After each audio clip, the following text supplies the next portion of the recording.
કૃષ્ણજી હોય અને એક રમતા કૃષ્ણ બાલકૃષ્ણ ગોપાલ હોય. અમારા અશોકભાઈ આના વિશે ઘણું બધું કહીએ કે મને તો આ બાબતમાં જાજુ ખ્યાલ નથી, પણ એ વૈષ્ણવી છે, હવેલીના પદો એટલા સરસ ગાય છે, હિંડોળા એટલા સરસ ગાય છે, એટલે એ રમતા કૃષ્ણ કે બાલકૃષ્ણની જે વાત કરીએ ને આપણે, તો કૃષ્ણને તુકારો દઈએ કાંઈ, રામને તુકારો નથી દેવાતો. પણ દર્શનની અંદર તમે જુઓ ને તો હવેલીની અંદર કૃષ્ણના અષ્ટપ્રહરના દર્શન થાય, અને મારો રામ સવારના 8 વાગ્યાથી ચાલુ થાય તો 12 વાગ્યા સુધી દર્શન દેતા હોય. પણ કૃષ્ણ શું કામ અષ્ટપ્રહરના દર્શન દે? કારણ કે બાલ સ્વરૂપ છે, અને બાલ સ્વરૂપ હોવાથી એ જુદા જુદા તબક્કાઓ પર એની લીલા કરે એટલે એને થાક લાગે.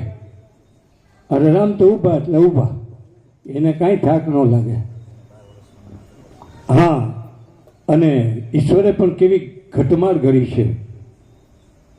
રામ ઈશ્વર હોવા છતાંય એનું જીવન તમે જુઓ, 12 વર્ષ,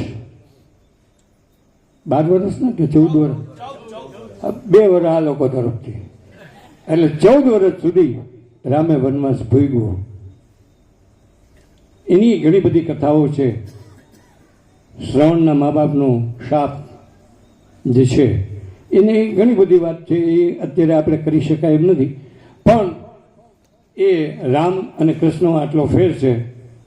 તો હારેવાલા અરજી અમારી સુનો શ્રીનાથજી કે લઈ જાજે તારા ધામમાં, તો એનું એક પદ બીજું એક છે, એના સંદર્ભનું જાજુ નહીં લઉં કે તને કેમ ભૂલું મારા નાથ, મને ડૂબતા યાદ બચાવ્યો તે.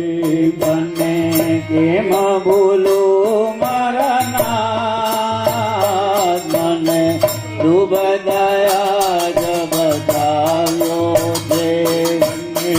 કેમ ભૂલું મારા નાથ, મને ડૂબતા યાદ બચાવ્યો છે.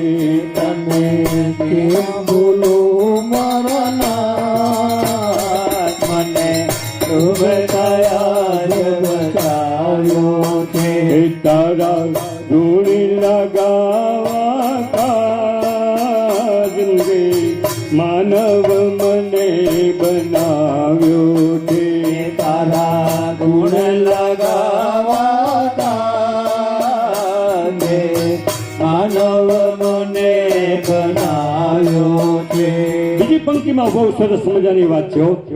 કલખ 84 ના ફેરા ફરીને ક્યાંય ન દીઠો કિનારો.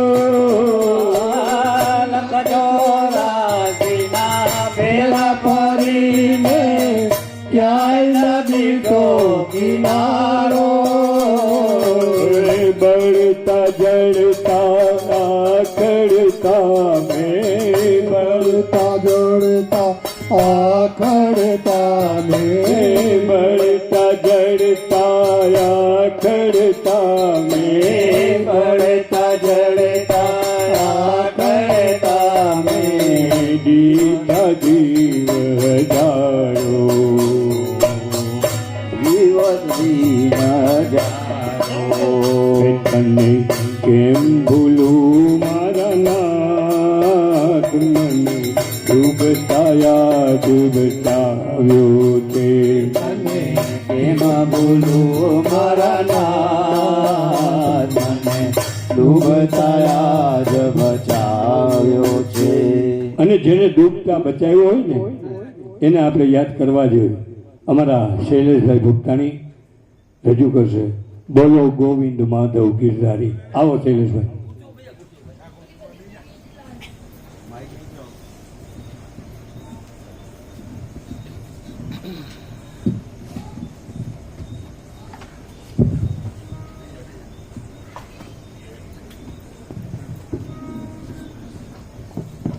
બોલો ગોવિંદ માધવ ગિરધારી, બોલો ગોવિંદ માધવ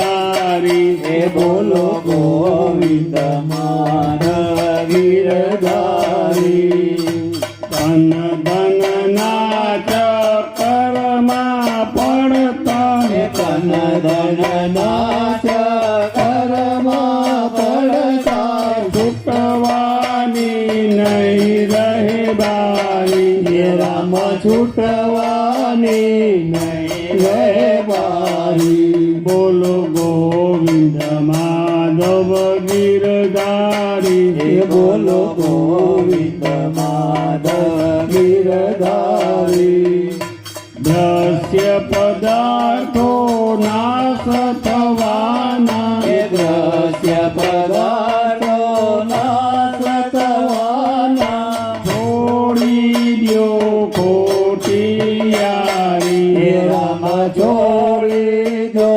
ખોટી યારી બોલો ગોવિંદ માધવ ગિરધારી હે બોલો ગોવિંદ માધવ ગિરધારી શ્વાસો શ્વાસની કિંમત આકો હે શ્વાસો શ્વાસની કિંમત આકો કરો પ્રથમથી તૈયારી હે રામ કરો પ્રથમથી તૈયારી બોલો ગોવિંદ માધવ ગિરધારી હે બોલો ગોવિંદ માધવ ગિરધારી પુનિત પ્રભુના ચરણે બેસી હે પુનિત પ્રભુના ચરણે બેસી પુનિત પ્રભુના ચરણે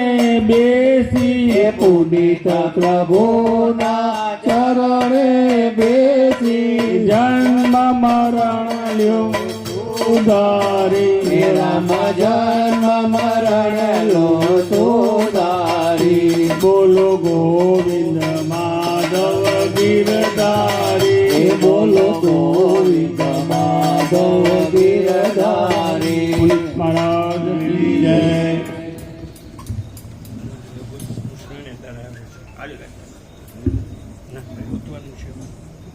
હાલો. બોલો ગોવિંદ માધવ ગિરધારી ભાઈ શ્રી શૈલેષભાઈ ભક્તાણી. પરિવારમાં ધાર્મિક સંસ્કારો લોહીમાંથી આવતા હોય છે. અમારા શૈલેષભાઈના પિતા શ્રી રમણીકભાઈ ભુક્તાણી પુનિત મંડળના જૂનામાં જૂના સભ્યો. પુનિત મહારાજના એક એક ગીત એમને મોઢે, પણ ક્યારેય એને ગાયું નથી. શાંત ચિત્તે એક બાજુ બેસી અને ભજનનું શ્રવણ કરે. ભાઈ શ્રી શૈલેષભાઈ રાજકોટમાં સેલ ટેક્સ ઇન્સ્પેક્ટર કે શું હા એ બાજુ મને ભાઈ બોલતા ન આવડે, ગામડામાંથી આવતું. હા એ પાછું નહીં જવા દો ને સાહેબ. એટલે ટેક્સ કન્સલ્ટન્ટનું બરાબર છે ને? હા તો ઠીક. હા પોતે સીએ છે ને હું બીએ છું. હા એ તમારાથી. એટલે એ સીએ થયેલા છે. યાજ્ઞિક રોડ ઉપર સરસ મજાની ઓફિસ છે. પણ આ સંસ્કારિતા એમના પિતા શ્રી તરફથી આવેલી છે. અને અમારી દીકરીબાઈને મારે યાદ કરવી જોઈએ. હા એનું પ્રિય ગીત શ્યામ તારી મુરલીમાં જાદુ જણાય છે. એ દીકરીબાઈના મોઢે સાંભળવા જેવું. નાની છે, 12માં છે ને, 12મા ધોરણમાં છે. પણ શ્યામ તેરી મુરલીમાં જાદુ જણાય છે એ ગીત અમે ઘણી વખત એના મોઢે સાંભળેલું છે. તો એવા અમારા શૈલેષભાઈને આ સંસ્કારિતા, ધાર્મિક સંસ્કારિતા એમના પિતાશ્રી તરફથી મળેલો એક વારસો છે. ભલે એની એ પોતે ઘણી વાર એમ કહે કે ભાઈ મને ન લ્યો તો સારું, પણ ભાવથી જે ગાય છે ને એટલે અમે ગમે ત્યાં હોય અમે એને આ ગૌડાવી અને એનું આ સ્પેશિયલ બોલો ગોવિંદ માધવ ગિરધારી. હવે અમારા જયપ્રકાશભાઈ બુદ્ધદેવ રજૂ કરશે. હું શરણે તારા આવ્યો છું. બરાબર છે. જય પ્રકાશભાઈ બુદ્ધદેવ અમારા પુનિત ભજન મંડળના એક વડીલની અંદર જેનો સમાવેશ થાય છે. મારો તો સમાવેશ છોકરામાં થાય, વડીલમાં નહીં. એટલે જયપ્રકાશભાઈ બુદ્ધદેવ ઓછું બોલે, ઓછામાં ઓછું બોલે અને પાણીની શીશી હાથે રાખ્યો એટલે અમે ક્યારેક ક્યારેક કટકટાવી જાય. પણ એવા અમારા જયપ્રકાશભાઈ બુદ્ધદેવ રજૂ કરે છે. કૃષ્ણચંદ્ર ભગવાન કી જય. શ્રી ભગવાન વાચ સર્વધર્માન પરિત્યજ્ય મામેકં શરણં વ્રજ. સર્વધર્માન પરિત્યજ્ય મામેકં શરણં વ્રજ. અહં ત્વાં સર્વ પાપેભ્યો મોક્ષ્યાસ્મિ મા શુચ. હું શરણે તારે આવ્યો છું પ્રભુ, તું ન સ્વીકારે તો હું કરું.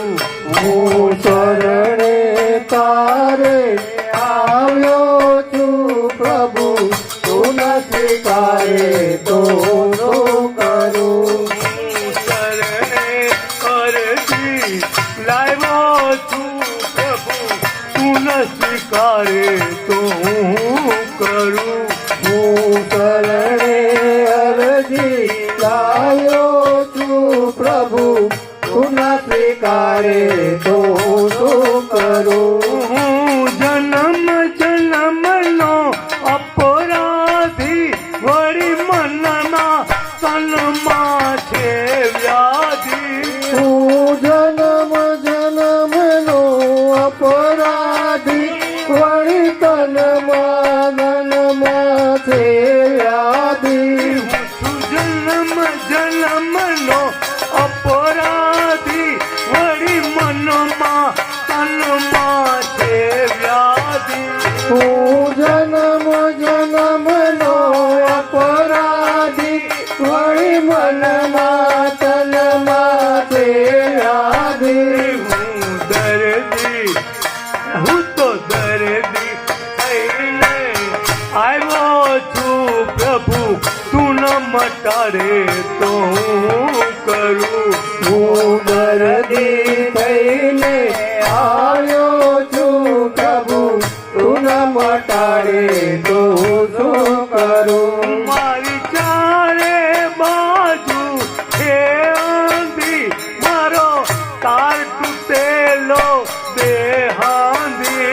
મારી ચારે બાજુ છે આંધી, મારો તાર તૂટેલો દેશાંધી. મારી ચારે બાજુ છે આંધી, મારો તાર તૂટેલો દેહાંધી. મારી ચારે બાજુ છે આંધી, મારો તાર તૂટેલો દેશાંધી. હું તો ભૂલ ભરેલો આવ્યો છું પ્રભુ, તું ન સુધારે તો હું કરું. હું ભૂલ ભરેલો આવ્યો છું પ્રભુ, તું ન સ્વીકારે તો હું શું કરું. હું શરણે અરજી લાવ્યો છું પ્રભુ, તું ન સ્વીકારે તો હું શું કરું. હું શરણે અરજી લાવ્યો છું પ્રભુ, તું ન સ્વીકારે તો હું શું કરું. મને સ્વાર્થીઓ સૌ જકડે છે, વળી પાગલ સમજીને પકડે છે. મને સ્વાર્થીઓ સૌ જકડે છે, વળી પાગલ સમજી પકડે છે. મને સ્વાર્થીઓ હવ જકડે છે, વળી પાગલ સમજીને પકડે છે. મને સ્વાર્થીઓ સૌ સમજે છે, વળી પાગલ સમજે પકડે છે. હું તૂટવા માટે આવ્યો છું તું નથી તારે તો હું કરું. હું છૂટવા માટે આવ્યો છું પ્રભુ, તું નથી તારે તો હું શું કરું. મારે પુનિત પંથે જાવું છે, વળી રામ ભક્ત પણ થાવું છે. મારે પુનિત પંથે જાવું છે, પરિણામ ભક્ત કરતાવું છે. મારે પુનિત પંથે જાવું છે, વળી રામ ભક્ત પણ થાવું છે. મારે પુનિત પંથે જાવું છે, પરિણામ ભક્ત કરતાવું છે. હું તો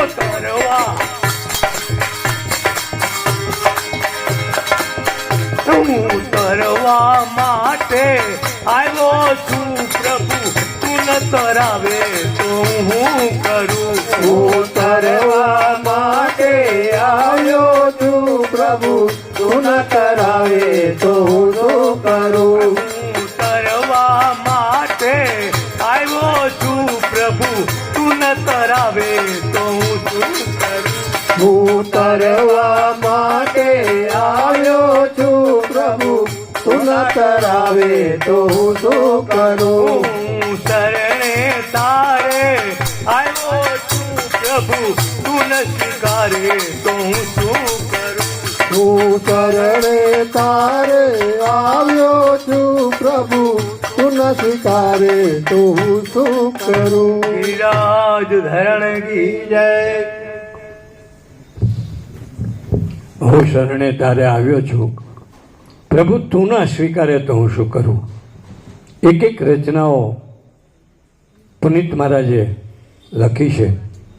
બહુ શોર્ટમાં કહી દો તો પુનિત મહારાજ એટલે મૂળ જુનાગઢના વાલમ બ્રાહ્મણ કુટુંબના, અને કર્મભૂમિ અને અમદાવાદ બનાવી નર્મદાના કાંઠે મોટી કોરલ ગામ છે. પંચકુબેરેશ્વર મહાદેવનું અત્યારે શિખરબંધી ત્યાં મંદિર છે, પણ 57, 58 ને 59 એ વર્ષમાં 3 વર્ષ સુધી આ પુનિત મહારાજે ત્યાં પંચકુબેરેશ્વર મહાદેવનું એક નાની ડેરી હતી, અને એની સામે મોટું મેદાન, અને ત્યાં એક વડલો, એ વડલા નીચે બેસીને 4500 પદની એને રચના કરી છે. આ 4500 પદ એટલે જીવનને અનુસરતા વાસ્તવિકતા ભરેલા. એક જ ઝલક. મરણની આકરી ગાટી જીવનમાં આવવાની છે. મરણની આખરી ગાટી જીવનમાં આવવાની છે. મરણથી નહીં કદી ડરવું, મરણને જાણીને મરવું, મરણને જાણીને મરણને માણીને મરવું. કરીને કામ સંચરવું, મજાઓ માણવાની છે. કરીને કામ સંચરવું, મજાઓ માણવાની છે. આવા 4100-4500 પદ લખ્યા છે. આમાંથી અમે તો ખાલી એમ માનો ને કે બૂંદ જેવા કેટલાક જ અમે પદો રજૂ કરી શકીએ છીએ. પણ ઈશ્વર જ્યારે આ જીવને આ પૃથ્વીલોક ઉપર મોકલે છે ને, ત્યારે એ લખી નાખે છે કે હે જીવ, હે આત્મા, તારે આટલા આટલા લોકોની સાથે સંબંધ તારો રહેશે. અને તમે વિચારો કે જો કદાચ આવું ન હોય ને તો એક પુરુષ ક્યાંકનો અને એની પત્ની બીજા ગામના, આ કઈ રીતે થાય? ઘણી વખત તો દૂર દૂરના પ્રદેશો હોય, ક્યાંક કલકત્તા હોય, ક્યાંક બંગાળ હોય, ક્યાંક મદ્રાસ હોય, ક્યાંક બેંગ્લોર હોય. તો આવા જુદા જુદા સ્થળે એ બે આત્માઓ હોય અને પછી એને એક કરે એટલે પતિ પત્નીના સ્વરૂપમાં એ આવે. અને ઘણી વખત ગામમાં ને ગામમાં હોય, તો એક આય હોય તો કોઈક મણિનગરમાં હોય, તો ક્યાંય પણ એનો મેળ પડે. પણ આ નક્કી વાત છે. આવા એક સંબંધોની વાત આજે મારે કરવાની છે. અમારા દીકરીભાઈ બેઠા છે. અમે 7 વર્ષની ઉંમર હતી ત્યારથી મેં એને રમાડેલા છે. અને પછી અમારા જમાઈની વાત કરું, પછી મારા મિત્ર થઈ ગયા છે, ખરાઈતા વાણિયા છે. મૂળ મારે સંબંધ સ્વાતિબેનના પિતાશ્રી સાથેનો, કામદાર કલ્યાણ કેન્દ્ર રાજકોટમાં આવેલા. અને એક ડ્રામા નક્કી કરવાનું હતું અને એનો જે ડાયરેક્ટર હતા ને એ કોઈ પણ હિસાબે પહોંચી એમ નહોતા, એટલે એને એમ કીધું કે ભાઈ ચૌહાણભાઈને કહેજો. અને ત્યારે મને એની પહેલી ચિઠ્ઠી આવી હતી, મને બરાબર યાદ છે. અને ત્યારે અમે એ નાટક લઈ અને મહુવા ગયા હતા. 45 નાટક હતા આખા ગુજરાતમાંથી. 8 કે 10 જ દિવસની પ્રેક્ટિસમાં અમે 3જો નંબર લઈ આવ્યા હતા. ત્યારથી મારે એની સાથેનો સંબંધ. અને એની વાસ્તવિકતા એક કે વિધવા માં છે અને એની એક દીકરી છે. અને દીકરી આધુનિક વિચારની છે. અને માં એકવાર ખીજાઈ જાય છે અને માં દીકરીને ફડાકો મારે છે. આ બનેલી ઘટના કહું છું બેન. માં દીકરીને ફડાકો મારે છે. મેં એને ચોખ્ખું કીધું તું, માં અને દીકરી સગી બહેનો, મોટી બેન છે એ માં છે અને નાની છે એ દીકરીના સ્વરૂપમાં છે. સ્ટેજ ઉપર તારે જોરદાર લાફો ખેંચી લેવાનો છે. તું ભૂલી જાજે કે તું એની બેન છો અને તારે ભૂલી જવાનું છે કે અમારી મોટી બેન છે. અને ખરેખર એ બેન કુંદનબેન ટાંક એનું નામ, અને જે નાની બેન હતી એનું નામ ચંદ્રિકા. એ ફેરવીને એક ફડાકો માર્યો છે સાહેબ. 4 આંગળાના ઉઠી ગયા હતા. અને અંતે જ્યારે નિર્ણાયકો સ્ટેજ ઉપર આવ્યા ને ત્યારે એને એમ કીધું કે અમે નિર્ણય તો જાહેર કરવાના નથી, નાટક જે 1, 2 કે 3 આવે એ, પણ આજે અમે વાસ્તવિકતા જોઈ. એ બે બહેનોને એ બોલાવો. અને સાહેબ એને સ્ટેજ ઉપર ઓલી નાની બેનને ફેરવી અને સ્પોટલાઇટ જે હતી ત્યાં દેખાડી. અહીં લાલે લાલ 4 આંગળાના ચાંબા તૂટી ગયા હતા અને પબ્લિકમાંથી તાલીઓના ગડગડાટ થઈ ગયા હતા. એ નાટક છે. જ્યારે વાસ્તવિકતા તમે સ્વીકારો ને તો તમે કલાને અને કલાકારને તમે ભજવી શકો.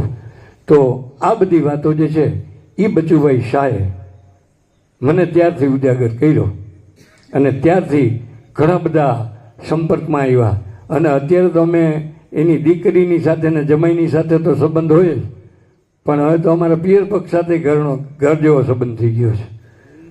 એ અમારા મૌલિક, એ અમારા તૃષાર, જયશ્રી, ક્ષમતા, એની દીકરીઓ કાવ્યા ને આ બધી જ, પણ એ દાદા તરીકે જ આજે મને ઓળખે છે. એટલે ઘરેલું સંબંધ થઈ જાય. તો આવા ઘરેલું સંબંધ સાથે સંકળાયેલા અમારા જમાઈ અને પછી મારા મિત્ર કેતનભાઈ શાહને હું તમારી સમક્ષ રજૂ કરું છું. કેતનભાઈ શાહ અહીંયા આવશે. અમદાવાદની સ્કૂલમાં ટીચર તરીકે એ સર્વિસ કરે છે. અને ગુજરાત રાજ્યની અંદર જ્યારે સારેગમની કંઈક સ્પોર્ટની સ્પર્ધા ચાલતી હતી એની અંદર ગુજરાતમાં એનું નામ આવ્યું છે. આપણે કલાકારને તાલીઓથી વધારે કલા તો એ બતાવવાના જ છે.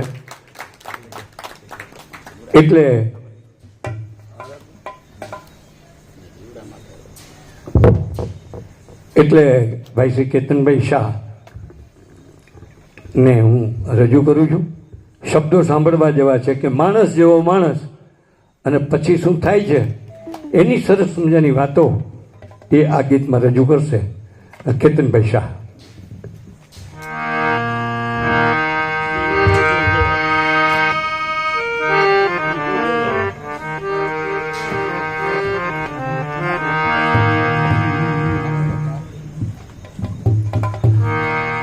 માણસ જેવો માણસ ક્ષણમાં ધૂમ ધુમાડો થઈ જાય એ કઈ જેવી તેવી વાત નથી.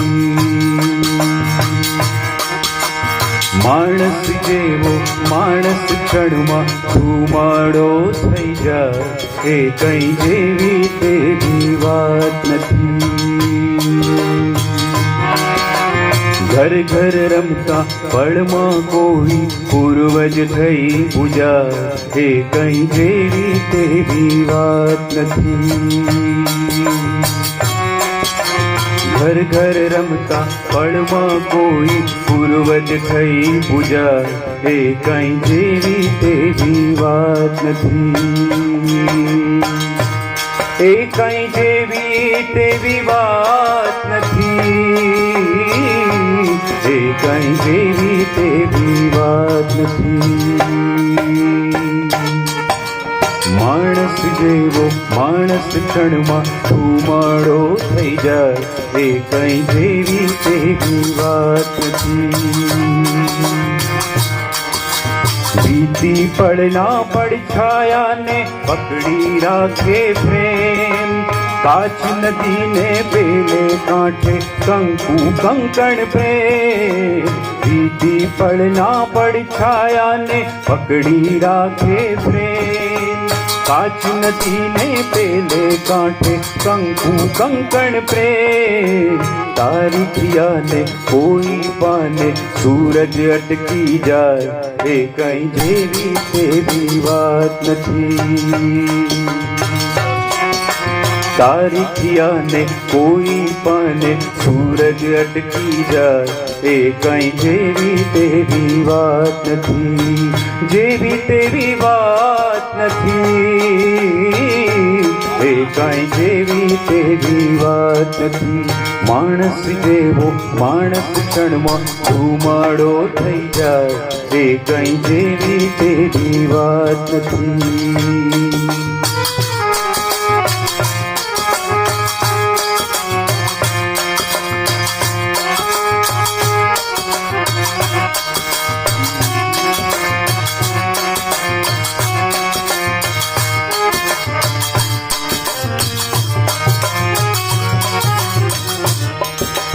આંગળીઓની વચ્ચે એના ઊંઝા કરશે પડઘા, હુંફાળા એ સ્પર્શ ત્વચાથી શ્વાસ જાય કે અળગા. આંગળીઓની વચ્ચે એના ઊંઝા કરશે પડઘા, હુંફાળા એ સ્પર્શ ત્વચાથી શ્વાસ જાય કે અળગા. ઘડી પહેલા જે ઘર કહેવાતું દિવાલો કહેવાય